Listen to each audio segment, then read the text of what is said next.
Hi guys, welcome to another episode of Introspect with me, Sharon Mwangi. If you're new here, karibu sana, feel at home. And if you're a returning subscriber, thank you so much for coming back and joining me yet again for another episode. So, kama kawaida, we're going to start with the first two questions of the day. That is, how am I doing and what am I grateful for? Number one, I'm doing good. I'm very happy, very excited.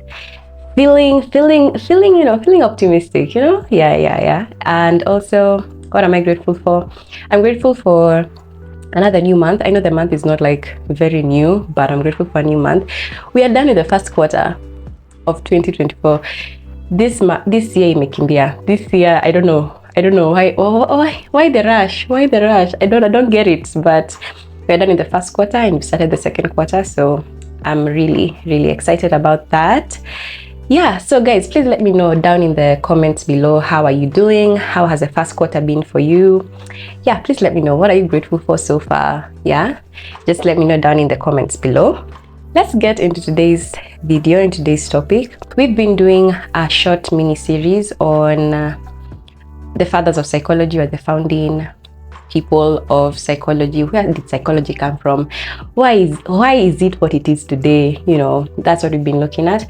And today we're going to look at another very interesting person, but we'll not really look into the person as much, but we'll look at more about what he said and what he came up with, rather than his life in general. So even before I start, first of all, is it just me, ama there's like a wave of hopelessness that is in the air? I don't know what is happening with our generation over the past few months, but there's been like a wave of hopelessness.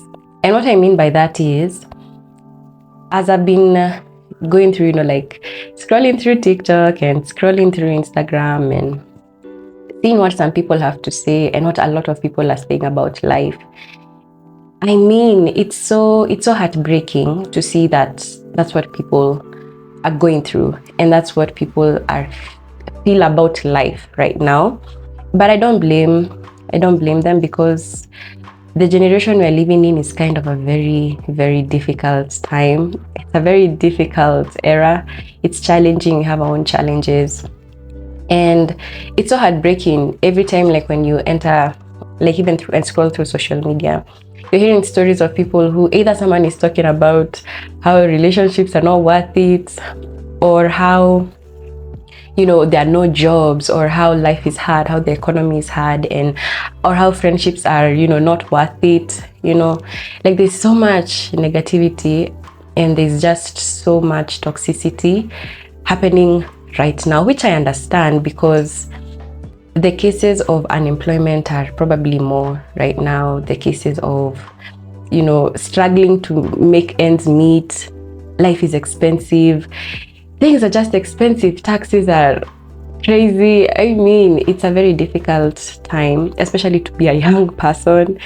And even as I've been going through comment sections, the videos, I'm like, who hurt you guys? Who hurt you guys? Because we are it's like, we are really going through it.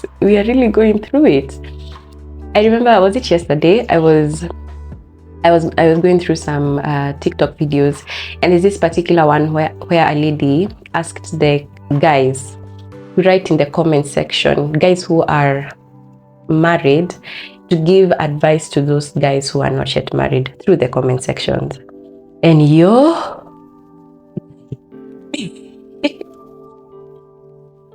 gosh, like, what is happening? This current generation, I don't know what's going on. Like it's like we are giving up on love, we are giving up on relationships, we are giving up on friendships, we are giving up on life in general. Like it's as though we are living this hopeless. It's like we already have pictured and envisioned that life is already hopeless, and man, it's really sad. Like the vibrant feeling and the excitement of life, it's not there as much, and it's really concerning, and it's really worrying, and it's so bad, because I know there are even some people who have even talked about how they feel like life is so hopeless, and worthless and how it's not worth living, like we're just here to, you know, suffer. Like we were just born to suffer, to grind, suffer. We suffer blood, sweat, tears, you know, and it's crazy, and it's, I don't know, it's so unfortunate that that is how we view life. And you know, the interesting thing is that the guy we're about to talk about, or rather the theory that we're going to talk about today, is kind of relates to that and kind of addresses that situation. And we're going to look at a school of thought called existentialism. Yeah, quite a difficult, bombastic word, but existentialism. The reason why you're here is to learn new things, yeah, and to learn new big jargon words, yeah. So existentialism, and it was first discovered by a guy called, I'm afraid to butcher his name, so I'll just write the name down here somewhere. Yeah, Soren Kierkegaard. I don't even know how I don't know how it's pronounced, but you get the gist. That was his name. So Soren Kierkegaard, and then other people came later on and developed onto the theory. People like Viktor Frankl. Yeah, I don't know what's up with my tongue today. Basically, the whole basis of this theory is just to talk about the essence of human existence, to answer the big questions like, why am I here? Why am I in this world? Why was I created? I think that's something that we usually do not address, especially as young people in our generation. The basic of this theory was to push us to ask ourselves the big question. The big questions like, what is my purpose? Why am I here? What is the essence of life? What is my identity? What big thing, what role am I playing in this big journey we call life? What is my role? You know, like asking yourself those big questions. What am I responsible for? What are my responsibilities as far as building onto my life is concerned? You know, and those are very big, heavy questions that I think as a generation we do not sit down to ask ourselves those kind of questions. And I think it is very important for us to get to a point where we stop running away from like introspecting within ourselves and asking ourselves those big questions. Because right now, let's be very honest, we are really chasing the bag. That's all we are about now. Right now, all it's just about chasing the bag, living a good life. You know, we're looking for outward fulfillment, like luxurious living, grand living, you know, have like all these friends, mnaenda sherehe na wao. You know, that's basically like what we are really driving and what we are really pushing to find in life. And we do not want to sit down in ourselves and ask ourselves, yes, after I have gotten the money, after I've gotten the friends, after I've gotten the fine guy, the fine girl, after I have all of that, then what is the meaning of my life? What is my identity? What role do I play in this big holistic thing we call life? I strongly feel like the reason why there's so much hopelessness right now is because we are really looking for things that are vanity. You know, we are chasing after things that are not, they do not have a long lasting effect, and they don't give us a long lasting drive to want to live and to feel fulfilled. You know, like there's only so much fulfillment you can get from money. Don't get me wrong, money is good, you know. There's only so much fulfillment that you can get from even your significant other. There's only so much fulfillment that you can get from the grand life and the grand lifestyle and all of that. But there's an essence to life that is more long-term, that gives you a reason to want to live life and to enjoy life. And that's basically what existentialism was about. This guy talks about some interesting terms, and I want us to look at some of those terms that he talked about. I'll just go through them very quickly. I'll read some of them and then we'll just like kind of go through them. The first one is what we call existential guilt. And basically existential guilt is when you live inauthentically or you fail to seek out achieving your full potential.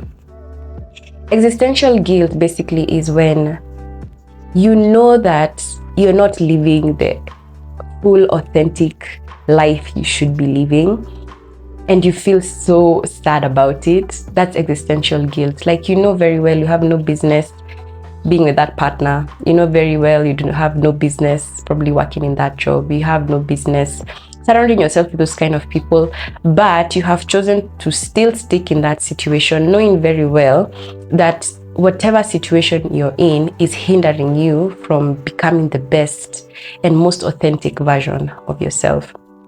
And I don't know what it is with our generation and people pleasing, because a lot of us, we're in relationships we don't even want to be in. We are in friendships we don't even feel like are fulfilling. We are in jobs that we don't even like.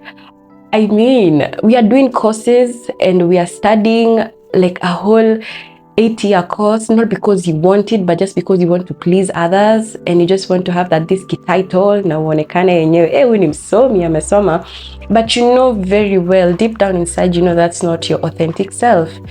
You know that is not what you want to do. You know that's not where you want to be, but you put yourself in a position where you're selling yourself short. You don't want to make the big decision to step out. You don't make the big decision to leave. Another one is what he called existential vacuum. Existential vacuum is a psychological condition in which a person doubts that life has any meaning. This is a very, I know it sounds like a very basic thing, but one of the biggest reasons why people struggle even with suicidal thoughts and feeling like life is not worth living is because they do not see the essence and the meaning behind life. Like, there are some people probably who feel very empty inside. That's why it's called a vacuum. A vacuum is like an empty space that has not been occupied by anything. There's a feeling of emptiness that you have because you do not see the essence or there's any bigger meaning in life. Like, there are some people who just live life for the sake of living life. I wake up because the sun is out. I wake up, I go to work just because I got to go to work. I study because I just gotta study. Like, there's no real essence and meaning of life. Like, and it's such a difficult place to be in because you begin to question your very existence. You begin to question, like, why am I here then? Why am I here? Like, would it make a difference if I were not here? Like, would it make a difference if I were not alive? Either way, you feel as though you do not add any value to what life is today, to what your life is probably today. And I think that's a very difficult place to be at, and empathize with that. I strongly believe that there's a certain level of peace and there's a certain level of self-drive that you get once you find a reason behind life. You find a reason to live. Once you find a reason to wake up every morning, once you find that spark that like makes you feel like you want to wake up, go to that job, there is a level of drive and excitement, and you begin to experience life in its fullness and it's like in its wholeness. And the other one is what we call existential awakening. Basically, what existential awakening is, you see like that light bulb moment in your life and you're like, this is what I was made to do. This is the reason why I'm here. You know, this is the reason why I was created. This is the reason why I am here. You now understand your identity. You understand yourself better. You understand the impact and the influence that you have in life today. And I think that's the most beautiful thing anyone can achieve. That's the most beautiful place to ever be in, where life for you is not just about, you know, just getting up to go and do a job I don't like, to just get up and go to do a course that I don't even like, just, you know, live this life of emptiness and loneliness and feeling like you're a vacuum yourself, you know.